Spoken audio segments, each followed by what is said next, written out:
everyone, welcome back to CMKL Special Talk 2022. You are with me, 𝐂𝐡𝐚 𝐲𝐚 or you can call me Far. I will be the moderator for our talk today. Let me tell you a little bit about our talk series. It's a talk that brings noted speakers to campus each year to provide the CMKL community with different perspectives and topics of thought. And right now, our talk journey has come to the series of 2022, and we are at the episode 12 in the topic of e-enforcement program for market surveillance and enforcement activities. And our speaker for today that's going to talk about this topic, he is a senior officer Securities and Exchange Commission Thailand and our adjunct faculty, CMKL University.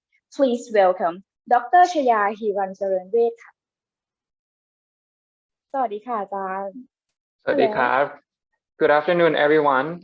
Thank you, Khun Patcharaporn, for the kind introduction. My name is 𝐂𝐡𝐚 𝐇𝐢𝐫𝐮�𝐧𝐜𝐡𝐚𝐫𝐨𝐞𝐧𝐯𝐚 Data I'm from data modeling and analytics team at the Securities and Exchange Commission Thailand. Today, I'm going to talk about the work that we are collaborating with several business units here at SEC Thailand, that we're going to bring AI technology to help with our work here at SEC in protecting investors like you guys. So let's go ahead and see what SEC are doing by using AI technology. Just a mandatory disclaimer, all opinions expressed by me today are solely my own and do not express the view or the opinions of the SEC Thailand. So just a brief overview of the capital market here in Thailand that some of you might be used to or some of you might be involved in. So in the middle here, you see stocks. You may have heard of the word stocks and the stock market. So in Thailand, we have a couple stocks markets run by the Stock Market Exchange of Thailand, or SET. So the stocks are issued by listed companies. So the listed company are publicly listed companies. In Thailand, we have about 700 listed companies that are registered with SEC and are traded in the Thai market. Some of the companies that you might have heard of are PTT, SCB, K-Bank, all the big banks in Thailand are publicly listed companies. Those who own the stocks of these companies are considered share owners, and these stocks are traded in the stock market of Thailand. The investors do not trade the stock directly with the companies, but instead they trade in the stock market. So the listed companies, they are oversees by executives and board of committees, depending on the company structures. And these people are the one who make decisions to guide how the companies are operating and how which directions the company will go. And the profits or the outcomes of the company directly involved with these group of people. So under SEC regulations, all of these parties, both the listed companies, the executives and the board of the companies that oversees the company, the stock itself, the stock market, and you guys and everyone that are involved as investors are under SEC regulations. So I'm going to talk today about two projects that we focus on the two parts of these umbrellas under our SEC regulations. The first project is called Corporate Surveillance System, or CSS. The CSS project will focus on the listed company parts and we will focus on the executives and the board of committees that oversees these listed companies. And the second project is called AI for Enforcement, which is kind of vague name. The second project, the AI for Enforcement project, will focus on the investors that are traded in the stock market and the stock market itself. So let's go ahead and see what our first project do. The corporate surveillance system, as I told you before, will focus on the listed companies and the executives and the board of committees that oversees the companies. The goals that we want to regulate on this side of the capital market. First, we want to ensure a well-defined governance structure to these listed companies. And we want to prevent fraud among the public companies, executive and board of committees. And finally, the ultimate goal is that we want to protect and warn investors of these companies of financial incapabilities. So why do we want a well-defined governance structure to these listed companies? Because a well-defined governance structures mean that the companies will operate in a proper way, and the investors will be sure that the company will make profit and the company will return the profit to the investors. Why do we want to prevent fraud among public companies, executive and board of committees? Imagine that one of the executive of company A is also have relationships with some of the executive of companies B. So these two companies might have some behind the scenes deal, and they hide these deals from the investors. Therefore, investors might not know what will be going on with these two companies. And one day, one of the two companies might lose some money or might lose some of the profits or might lose the competitive edge in the market. And the investors might lose their value of share, the share values. Therefore, we want to prevent fraud that these executives and board of committees might have in relationship with each other across the companies. And finally, the publicly listed companies are required by the law to release the financial statement each quarter. And we want to make sure that these financial statements, the numbers that come out in the financial statements, ensure that the companies have financial capability to continue doing business. Therefore, if we can detect some of these signs early that the company might go into financial incapabilities, we can warn the investor beforehand, and we can protect the investor from these companies going bankrupt or being delisted from the stock market. So this is the overview of the corporate surveillance system. On the left side, you see the listed companies and the data that we use in this project. The first kind of data that we use is financial data. The financial data is the data that I told you before, the financial statements that are released by the company each quarter. And the financial data also come from investors and researchers that conduct research on these companies and find the true value of the companies and find the true cash flow behind the companies. Besides financial data, we also use non-financial data. Non-financial data comes from news, comes from social media, comes from the relationship between the executives or the board of committees that I have mentioned before. And we use all of these data to build a dashboard, to build several dashboards actually. And in the next few slides, I will show you what kind of dashboard we built using this data. By building these dashboards, we can detect and alert some of the signs from these publicly listed companies. And our officers at SEC will conduct surveillance on these companies using these dashboards that we have built.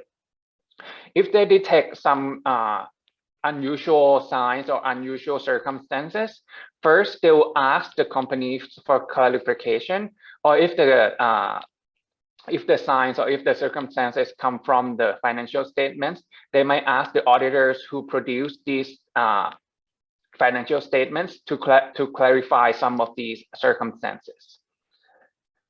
If the officers that conduct surveillance have detect possible fraud after getting these clarification from the company and from the auditors, they will conduct investigation and conduct enforcement by using the power of the power from the law. They'll gather additional information or gather additional evidence and then send it to law enforcement to prosecute those who committed fraud. Furthermore, the dashboard that we built will help identify suspicious company and individual suspects in the help with law enforcement process. So these are the overview of our corporate surveillance system. And here are some of the dashboards that I have mentioned. The first dashboard that we built is called M-Score dashboard. An M-Score dashboard, we use an M-Score model which are developed by financial researchers. The M-Score dashboard will explicate the risk of the fraud occurrence based on the asset qualities or accounting ledger loopholes or any lack of financial liquidity of the companies. So the M-Score dashboards will use the information from the financial statements, such as the cash flow of the company, the assets of the company, any debt that the company may have, any incoming assets or any incoming debts. And we built the M-Score dashboard based on the financial model that thoroughly researched by researchers. And the second dashboard that we built is called Z-Score dashboard. The Z-Score dashboard will help visualize the default risks of the listed companies. And this dashboard can incentivize the decision makers in companies. This dashboard will help visualize the financial stresses that incentivize the decision makers of the company to commit fraud. Also, similar to the M-Score dashboard, the Z-Score dashboard we also built using the financial model that are researched by financial researchers. And the third dashboard that we built is called Financial Anomaly Dashboard. This dashboard will exhibit the anomaly in the corporate behaviors of the company, which are reflected by the financial statements. Again, the first three dashboards, we are using the information that we gathered from the financial statement that are released quarterly by the publicly listed companies. And this financial anomaly dashboard is similar to the two previous dashboard in a way that we built using the model that are previously researched by financial researchers. And the last dashboard that we have right now is called Material News and Occurrence Dashboard.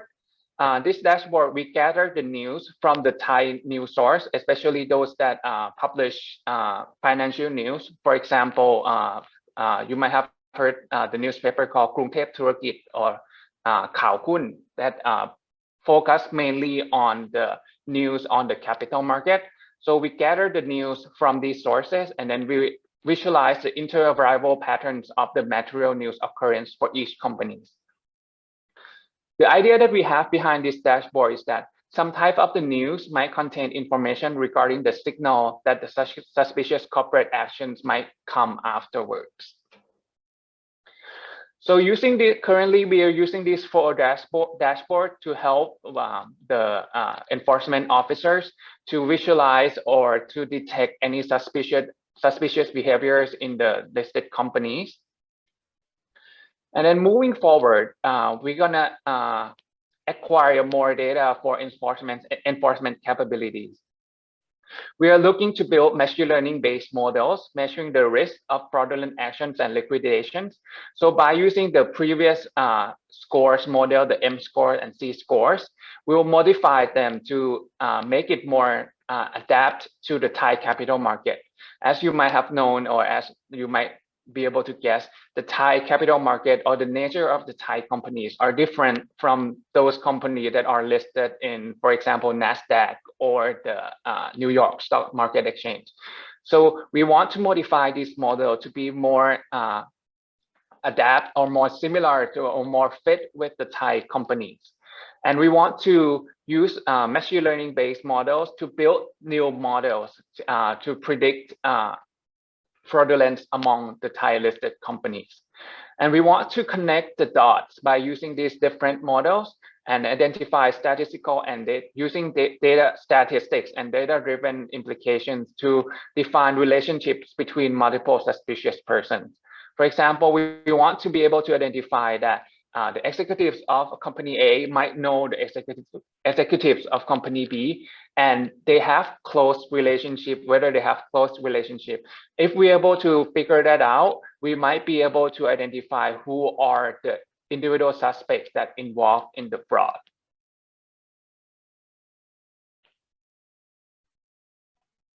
So moving on to the next project called AI for Enforcement.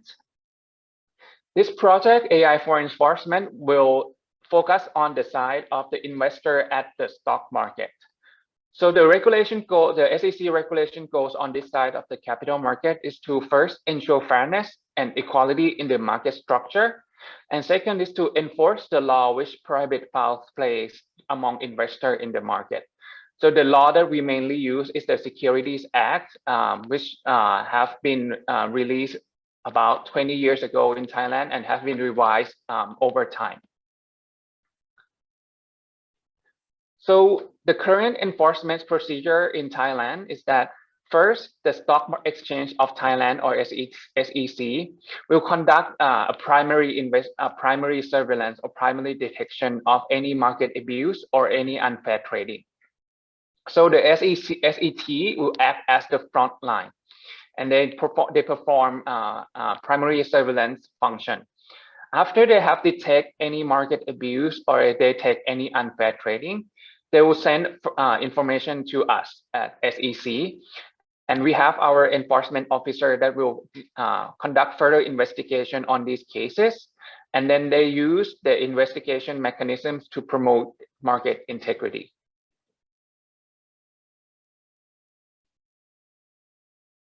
So there are several market manipulation behaviors. These are some of the examples: pump and dump, layering, spoofing, wash trade, split order, price support, sweeping, marking the open or closing price. If you want to know the meaning of any of the behaviors, on the SET website, set.or.th, I think it's set.or.th, the Stock Exchange of Thailand, they have all the definitions of these market manipulation behaviors. So we want to collect any criteria from the investigators. So let me give you some background of how the enforcement officers work at SEC before. So before, the enforcement officer at SEC, they will receive the case from the Stock Exchange of Thailand, and each investor will go into their system, go into the information of the market. They do a market replay, and then they decide that whether the suspects actually commit the market manipulation. So beforehand, we have kind of a loose definition or loose criteria of each behavior. Therefore, there were no central criteria that all the investors adhere to. All the investigators adhere to. So the first step that we did in our project was to collect all the criteria from the investigators and from the enforcement officers. Then we built an automated tools using these criteria that we collected to support the enforcement mechanisms. These automated tools were kind of like used as a central criteria that all the investigators can adhere to. And now we have a central criteria that all the enforcement officers can rely on or can kind of refer to. So after we built these automated tools, we want to use our data, the data that we have in hand, to scale up the system. So we have previous trading data, we have previous market conditions. So we want to use this data and use machine learning technique to be able to scale up the system and increase the efficiency of the inspection work. And finally, we want to use further use the machine learning and AI technology to ease the investigation process. So just some of the disclaimer, I might not be able to go into the details of these as they are confidential because they are highly involved with the investigation process. If you have any questions, please feel free to drop in the chat or ask me during the Q&A session. But I'll let you know if I'll be able to answer those questions. But some of the details I might not be able to reveal because they are kind of confidential. So this is an example of the precedent case that we had. A share had a stock or share had an abnormal movement in price and trading volume.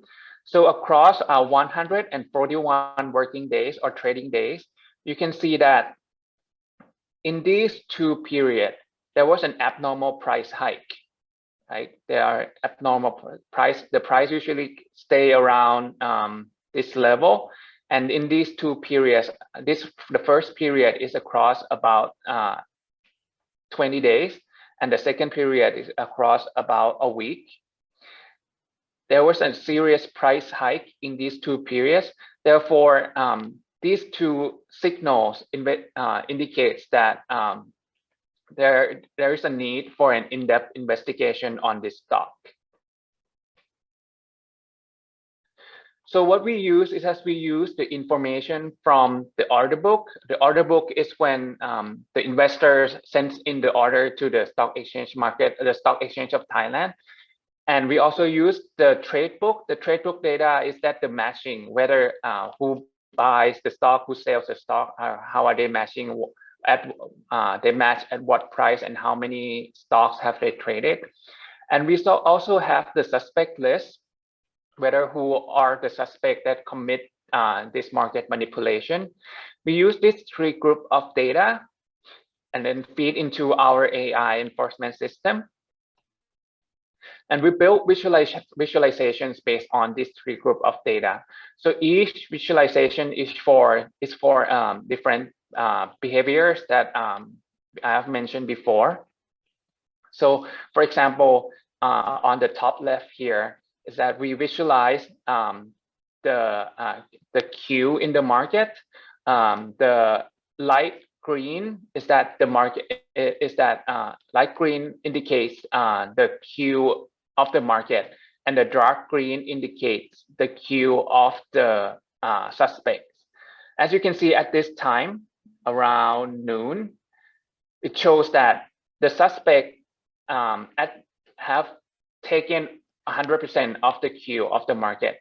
That means if anyone wants to buy this stock at this price, they will have to beat the suspect. That means the suspect indicates that the suspect might commit some kind of manipulation technique that makes the stock price go higher. And similarly for each of these visualizations, they represents different behaviors. And then the enforcement officers and the investigators can use these visualizations to pinpoint into the date and time that the suspects might have committed market manipulation. For example, at this time, on this date at noon and around 2 p.m., it indicates that, the enforcement officer should look more closely to the suspects because they are taking 100% of the queue in the market. So our system also built these visualizations. These visualizations is across multiple days. For example, in the previous case, 141 trading days. Across the multiple days, and the system will also indicate which day the suspect have commit which behavior. For example, if we look at the 10th of February, the system indicates that the suspect have commit 1, 2, 3, 4, 5, 6, 7 different behaviors on this date. Therefore, the investigators can come and then check out on the 10th of February, they should look closely into these 7 behaviors.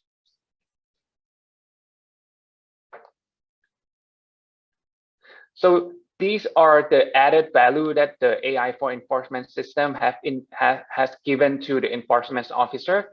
And by using this information, the enforcement officer can reduce the time that they actually use in the investigation process. So right now, we reduce the time in the investigation process by 30 to 50%. So for example, if the investigator have to investigate this case that span across 141 trading days, they might have to take a month to investigate this case.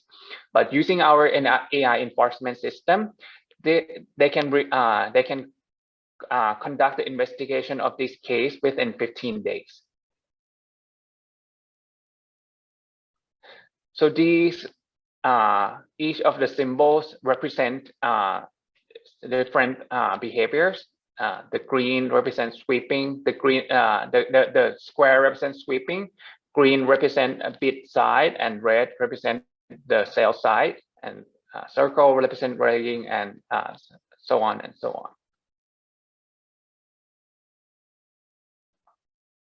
So when we look closer into each day on the previous page, this is across several days. When we look closer in more details on each day, the system will also pinpoint the time that the suspect might have committed market manipulation and what behavior that they use. For example, at 11 o'clock, there is a green circle. That means that the suspect might have committed bid layering. And we also showed the percentage of the bid layering that the suspect have committed. So with these symbols, the investigators can kind of eliminate the needs that investigators have to go through all the market replay in the whole day. And instead, they can just pinpoint to the time that the suspect have committed the market manipulation behaviors, and then they can use these to kind of like pinpoint the time that they want to send to the court.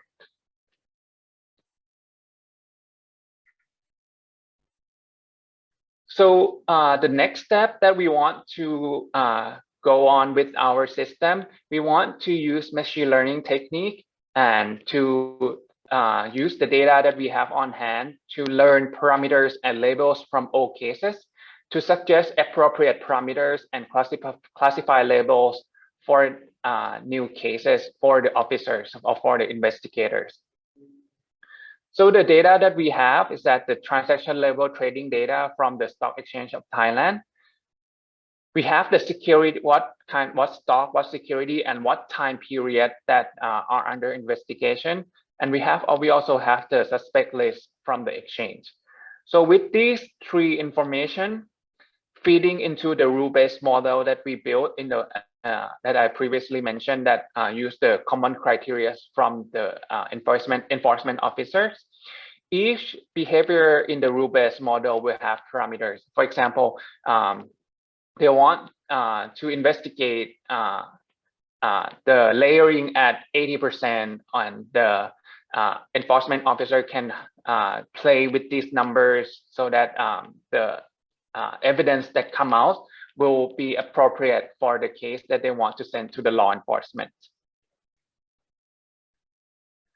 So we also have the label whether each suspects commit each of the behavior. For example, let's say behavior one is sweep and behavior two is layering.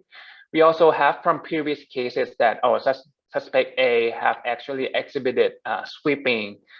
Suspect B did not exhibit sweeping. Suspect A actually exhibits layering, and suspect B also exhibits layering. So with these information, we want to finally detect whether each suspect actually committed any market manipulative behavior for the whole case. So whether they did, they might exhibit each of the behavior, but if we look as a whole, there is not enough evidence to prosecute them for committing market manipulation. So this is also another label. Also, there is an additional manual decision-making process by the enforcement officer and by the investigators. They might have to rely on some of the information that are outside of this scope. For example, they might have to look at the news. They might have to look at the bank transaction or any transfer transaction that might happen outside of the market. So all of this information will come in play in our models. So we want our model to calculate relevant features from market conditions and the property of that securities. So as you might know, as I've said before, there are 700 publicly listed companies in Thailand, right? And these companies are different. The banks, companies in the financial sectors, and companies in the energy sectors will have different markets. We have different market conditions. For example, if you look at the market right now, the stocks that are in the energy sectors are going really high because of the hike in the oil price, and the stocks in the financial sectors will probably have lower values because of the bad economic situation. So depending on the market condition, each of the stocks will have different data, and we want our models to be able to take that into account as well. So these are all the data and all the criteria that we want to be able to feed into our models, and we want our model to outcome. And then we believe that by using these model that we're hoping to produce, we'll be able to let the enforcement officers and investigators be more precise and be more accurate with their law enforcement process, and also reduce the time that they will take in the investigation process. So with the AI for enforcement system, we are hoping to achieve 5 goals. First is to shorten the investigation period. As more and more investors are coming into the market, there are possibly more cases that are sent to the SEC to investigate. With the current manpower that we have, we need to rely on technology to be able to shorten the investigation period to handle more cases. And we will also want to be able to provide an overview of the investigations so that the investigator can focus on the right spot. For example, in the case that I have mentioned before, the case spanned across 141 trading days. If the investigator have to manually look through all the market replays across those 141 trading days, they won't be able to do it in time to handle all the cases that they have. So we hope that our system will be able to pinpoint to the specific time period, and the investigators can, instead of looking at the whole suspicious period, they can instead pinpoint to the time that the suspect have actually committed fraud or committed market manipulation. So we also want to aim for suitable behavior detection with any other circumstances. So there might be, when COVID came, the stock market of Thailand and all the stock market around the world have developed into a new circumstances. We have never seen this kind of market structure before. So with the when any new circumstances happen, we want our system to be able to detect these same behavior that are occurring in the stock market as well. The fourth goal is that we want to aim for producing an accurate criteria generator. So as I have mentioned before, previously, all the investigators, each of the investigators have to use their own personal judgment to kind of like come up with the criteria, come up with the detection of each behavior. But now that we have a common criteria, and a system will help the investigator to be able to get these criteria or generate these criteria more accurately. And finally, the most important goal that we want to aim for is that the data that produced from this system can be exported for court procedures.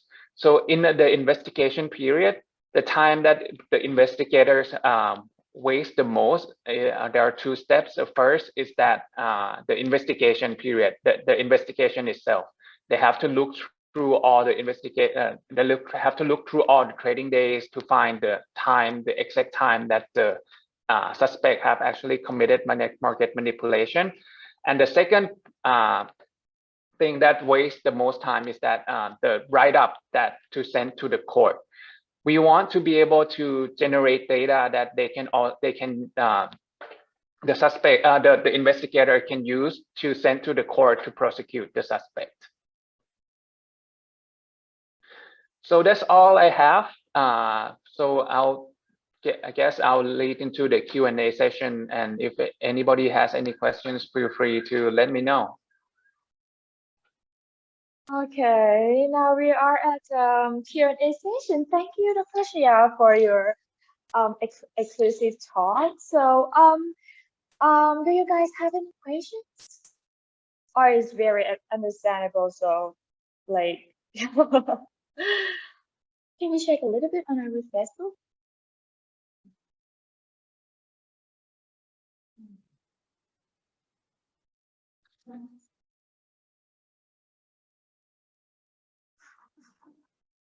Okay, as Dr. Shaya, as you told us that AI takes a very important role in your projects. What do you think about the future that AI will take more part for your projects or what you are develop right now? I mean, in the future, what do you think? So in the future, I think AI will play a more prominent role in our work at SEC. So not with just the enforcement procedures that I have mentioned with the two projects, the compared surveillance system and AI for enforcement. So actually here at SEC, we are looking to use more technology, especially with AI, to help with our work. So I don't know if you might have heard since COVID, there might have been there is this trend called the Great Resignation, not the Great Recession, the Great Resignation. So it's been becoming like a trend that like younger people tend to not stick with the organization. It's not just with SEC, it happens with all other companies across the world, not just Thailand as well, it's across the world. So here at SEC, we also face that situation as well. So we are seeing that some of the more junior officers in all the areas are kind of like leaving the organization. So, and it's becoming harder and harder to recruit people to work since COVID. More people are more resorting to conducting their own business. So we are looking to use technology to kind of like help with the current manpower that we have. So with the e-enforcement projects, both the CSS and for the AI enforcement, it kind of like we kind of aiming to solve that goal with the more we are having more work to do, but we don't have that much manpower, so we're relying on technology. By using AI, so we hope that the AI will not replace the people. We still need people, right? The e-enforcement are kind of like involved in the law enforcement process. So law enforcement process at the end still needs decision from human, but the AI will help ease with the anything in between that before coming to the decision at the end. So there are upcoming projects that will also use AI. So we'll also one project that is kind of like we are in the talk of building is that we'll use AI to kind of like help with responding to people's requests or any queries or concerns.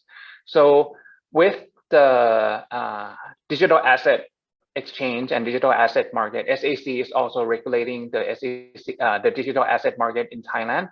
There are more and more concerns or any complaints that are sent to the SEC regarding digital asset market. And with the manpower that we have, we cannot kind of like properly respond to all of these concerns.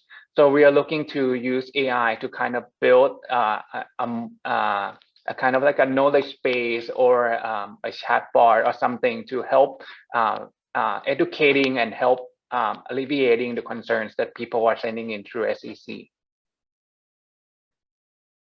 Thank you so much, Dr. Shiar. That's very clear. So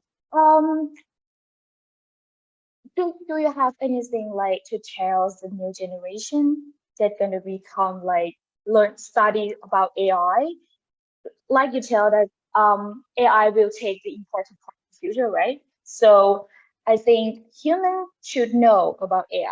So if someone like to be like you, what more do you want to tell them for our new generation?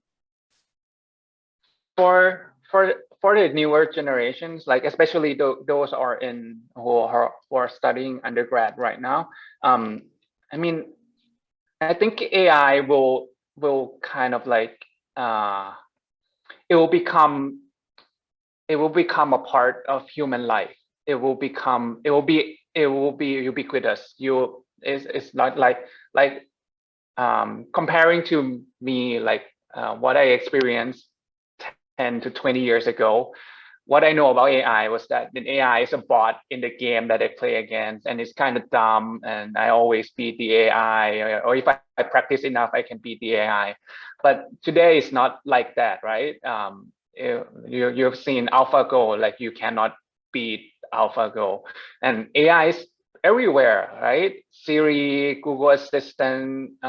When you wake up, I don't know if when I charge my phone, there's even AI, because it's kind of like preserve my battery, and it knows when I'm gonna wake up, and they charge my phone at the exact time when I wake up, something like that.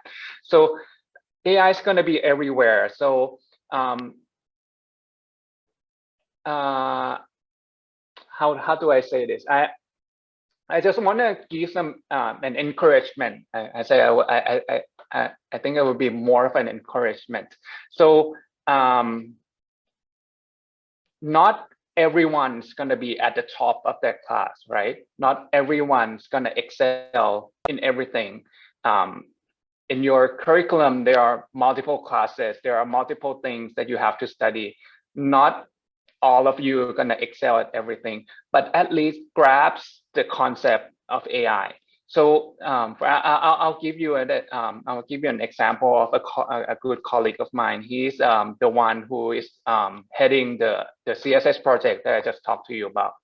He's actually not a computer scientist. He's not an engineer. He graduated from he had an economics degree, but he had a good grasp of the concept of AI.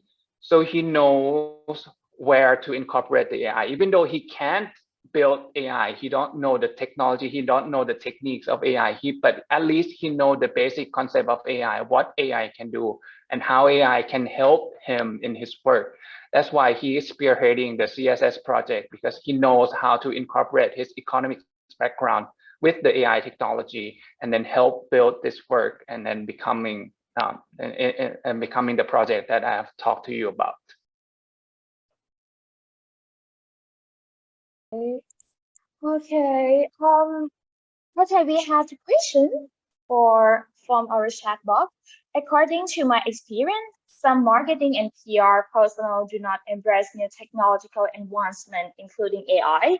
What can I say to motivate them to embrace the power of AI in order to make their businesses grow larger? So I guess I have to ask a follow-up questions. Is this in Thailand? I mean, what are the backgrounds of the people who kind of like are against AI? So my first follow-up question is this in Thailand? If the asker actually says it's in Thailand, I wouldn't be surprised, right? In Thailand, there is this conception among a generation of people that like, oh, AI cannot do everything. You still need human to do this kind of stuff. So actually at SEC, it kind of happened about 2 or 3 years ago when I first joined. There are still a group of people that kind of like hesitant with AI. So for example, the AI for enforcement project that I have talked to you, the second project that I talked to you about, the project actually started about 2.5 years ago. And when it started, it kind of started small. We kind of want to build a prototype to show people that, oh, you can actually use AI to do this. At first, we kind of use just very simple AI, just rule-based AI, if else. And we kind of show them that, oh, with this just simple AI, you can reduce the time that you take in doing the investigation process by 20 to 30%. If you use a more advanced AI model, then you can even achieve further time reduction. So I guess kind of like you have to start small with some people. You have to like build some prototype or build something small and then show them that, oh, you can use AI to do this kind of stuff, and what can you achieve with AI? Okay, thank you. And for the next question, can you comment about machine learning and deep learning? Comment? I mean, I'm not sure what if there is any specific areas that the asker would like me to comment on. But one of the things that I have experienced with deep learning is that let me focus on deep learning, because I think it kind of become a hype, I guess, in the past decade. I mean, when people talk about AI, there's a kind of like a vibe that like people will directly jump to deep learning. And then when I actually do the work more and more, I find that deep learning is not the answer.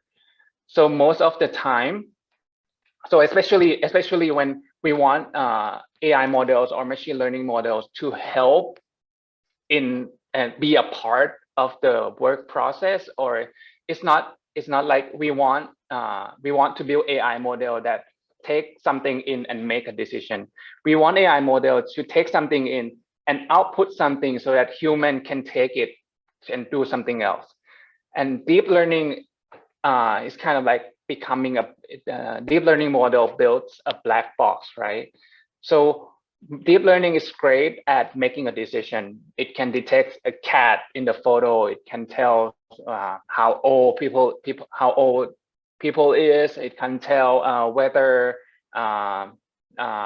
there is a bus in the photo or something like that. But actually, when it comes to the work here that we do as SEC, we kind of like, we want to know what's behind the algorithm, what's behind the model, what are the numbers that the machine generate, and we want to be able to make sense of that number. We want to be able to take those numbers and do something else with it. So most of the time when we talk about projects that we want to use AI or machine learning, we have to throw deep learning out, because the black box algorithm just doesn't work in our case. So most of it, so I guess that's one of my comment about deep learning, is that be aware of the benefits and be aware of the disadvantage of the concept, and know what you want and know what the algorithm gives you. Okay, thank you so much, Dr. Xiao, for your exclusive talk, for your answer. This is very, very good for also for our students, for our new generation, and also our participants. Okay, shall we move to the next session? Can I share my screen? Okay. Okay, and here is Dr. Xiao. Okay.